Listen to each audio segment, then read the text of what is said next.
This is a story of nervousness, and it starts with a cacophony. At this shooting range in Helsinki, they are honing their skills. Among the people here, members of Finland's huge army of reservists.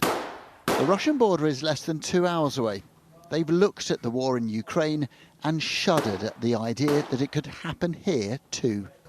There's been a huge spike. We have seen now in the past month and a half more new members in this period, 6 weeks, than what we typically see over 2 years.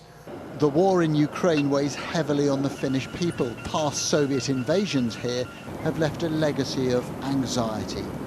For decades, Finland kept out of military alliances, but the foreign minister told me his country now needed solidarity, and he pointed very clearly towards finally joining NATO.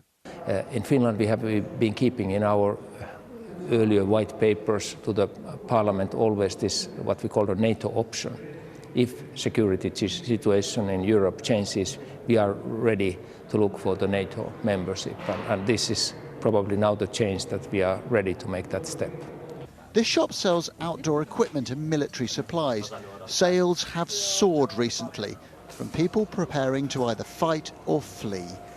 So, for example, we have been selling a lot of backpacks. Right. So what do they think will happen when Finland does sign up with NATO? Immediately after we have left the application, then the sales will go up momentarily. It might take a week or two because people are really waiting for Russia to act in some way. Of course, we don't know what it is. It can be a cyber attack, though, at least, but we don't know. So, but we know that people will prepare. Planning for a Russian attack is something the Finns have been doing for a long time. You just don't really notice.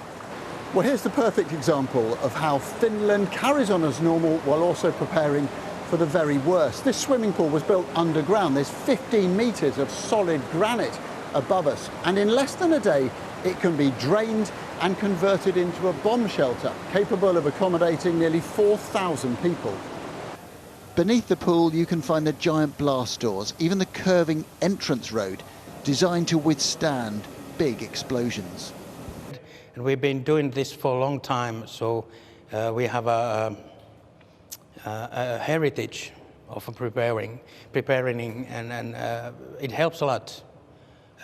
If something unordinary happens, we are not paralyzed completely. We can keep the society working.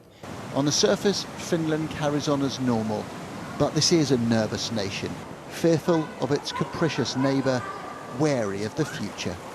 Adam Parsons, Sky News, Helsinki.